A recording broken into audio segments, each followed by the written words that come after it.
Welcome to Aseem zoologist YouTube channel. तो आज मैं प्रिंसिपल इन एनिमल लाइफ 1 में नेक्स्ट टॉपिक पढ़ने जा रहा हूँ और ये है न्यूक्लियस।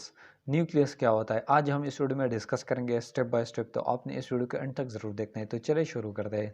सबसे पहले अगर हम बात करें, nucleus contain most of the genes that control the cells. अब न्यूक्लियस क्या होता है, ये सेल में ये एक पार्ट होता है सेंटर में। इसमें जेनेटिक मटेरियल मौजूद होता है, लाइक क्रोमोसोम होता है, डीएनए, जीन्स, ये क्या होता है, ये सब मौजूद होता है। ये हेरिडिटरी मटेरियल होता है, जेनेटिक मटेरियल होता है of an organism. It is the most noticeable organelle in the eukaryotic cells. Eukaryotic cell में क्या होता है, ये एक मतलब विजिबल पार्ट होता है। इसमें ये इंपॉर्टेंट मटेरियल्स मौजूद होता है। It average diameter is about 5। इसका एवरेज डायमीटर कितना होता है, 5 होता है।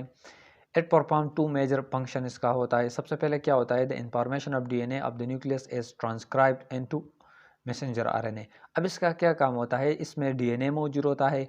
ये इन द फॉर्म ऑफ, ये डीएनए क्या करता है, ये ट्रांसक्राइब करता है न्यूक्लियस इनटू सेल्स और other part of the cells. ये in the form of messenger RNA के फॉर्म में ये ट्रांसक्राइब करता है। This RNA is used in the synthesis of protein by translation. फिर इस मैसेंजर आरएनए से क्या होता है, ये ट्रांसलेशन होता है और प्रोटीन सिंथेसिस होता है। This protein in the form of enzymes ये काम करता है, and other protein determine the specific activities of the cells. तो मुख्तलिफ़ किस्म के काम होता है इसका। प्रोटीन एज एंजाइम काम करता है और भी स्ट्रक्चर वाइज जितने भी काम होते हैं ये प्रोटीन का होता है। अब हम नेक्स्ट वन फंक्शन डिस्कस करेंगे। The nucleus store genetic information मौजूद होता है इसमें, and transfer them during cell division from one cell to another. Cell division के दौरान ये क्या करता है, एक सेल से दूसरे सेल में जेनेटिक मटेरियल ट्रांसफ़र होता है सेल डिवीजन में। They also transfer the characters from one generation to another generation. अब ये क्या करता है, ये एक जनरेशन से दूसरे जनरेशन में भी जाता है। जिस तरह हमारे जो सेक्स सेल्स होता है, जर्म सेल्स होता है, इसमें भी होता है प्लाट, तो इसमें भी ये ट्रांसफर ऑफ करेक्टर्स होता है। अगर हम नेक्स्ट वन की बात करें, न्यूक्लियर एनवलप क्या होता है। न्यूक्लियर एनवलप और एनवलप, ये सेल्स, मैंने जिस तरह आपको बताया सेल होता है, इसमें न्यूक्लियस मौजूद होता है। अब न्यूक्लियस का भी बाउंड्री होता है, इसे न्यूक्लियर एनवलप कहते हैं। The nuclear envelope enclose the nucleus. इसके अंदर क्या होता है, न्यूक्लियस मौजूद होता है। So it separate nuclear content from the cytoplasm से ये सेपरेट करते हैं ये nucleus. It is continuous with endoplasmic reticulum के साथ ये अटैच होता है। नंबर ऑफ पॉइंट्स, ये मतलब एक साइड पर ही अटैच होता है विद, इसके साथ एंडोप्लाज्मिक रेटिकुलम अटैच होता है। The nuclear envelope is a double membrane, ये भी डबल मेम्ब्रेन है, ये अपने याद रखना है। The two membrane are separated by sweat 20 to 40 nanometer के फासले पर ये दोनों लेयर्स मौजूद होता है न्यूक्लियर के।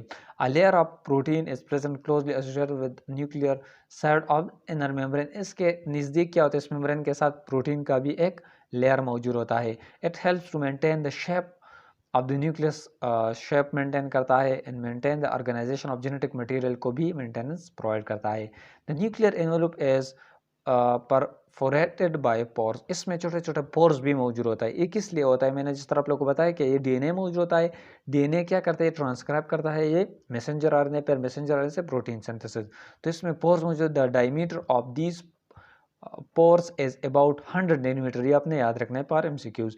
The pore complex regulates the movement of macromolecules and particles. अब इस किस लिए इस्तेमाल होता है, for movement of different macromolecules. This pore give the nucleus direct contact with endoplasmic reticulum के साथ ये डायरेक्टली अटैच होता है।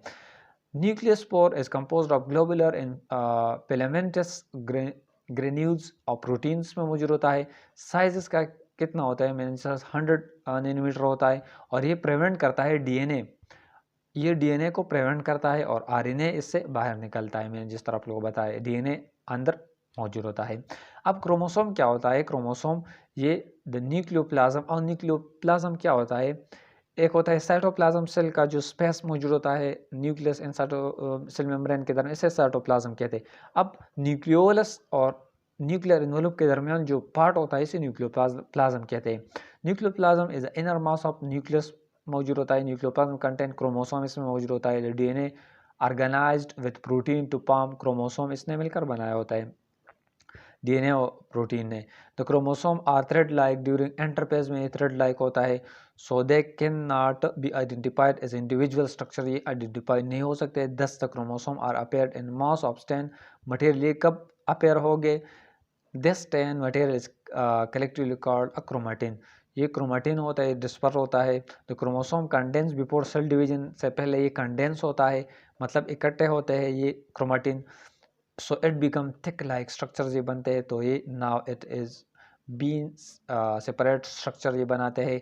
द क्रोमोसोम कंटेन, इसमें जीन्स मौजूद होते हैं, this genes control our character of animal को ये कंट्रोल करता है।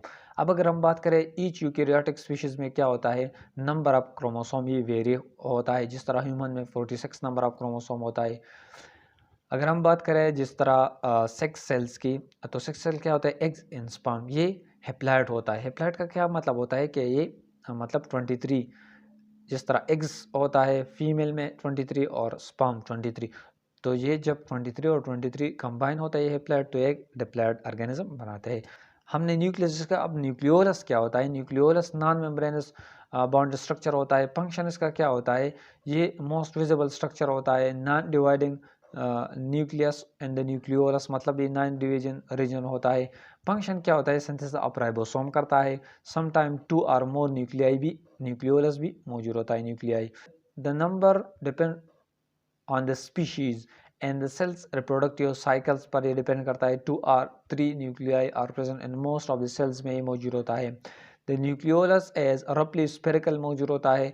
It appears in mass of condensed strain granules under electron microscope में क्या होता है, ये dense strain like granules मौजूद होता है। nuclei are present at nuclear organizers में मौजूद होता है। these are specialized region of some chromosome में क्या होता है, specialized region होता है। they contain multiple copies of gene पर राइबोसोम सिंथेसिस के लिए इस्तेमाल होते हैं। अगर हम बात करें राइबोसोम क्या होता है, वेरियस स्टेजेस ऑफ प्रोडक्शन करते हैं। जिस तरह अगर हम ग्रोइंग सेल्स की बात करें तो कैन प्रोड्यूस अबाउट 10,000 ट्राइबोसोम पर मिनट ही प्रोड्यूस करता है ये न्यूक्लियोलस।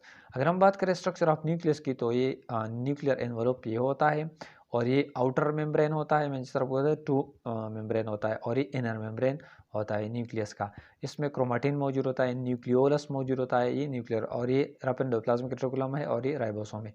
तो यही थी आज की वीडियो। उम्मीद करता हूँ कि आप इस वीडियो को लाइक करेंगे, दोस्तों के साथ शेयर करेंगे, और हमारे यूट्यूब चैनल को ज़रूर सब्सक्राइब करेंगे। Thank you so much for watching, bye.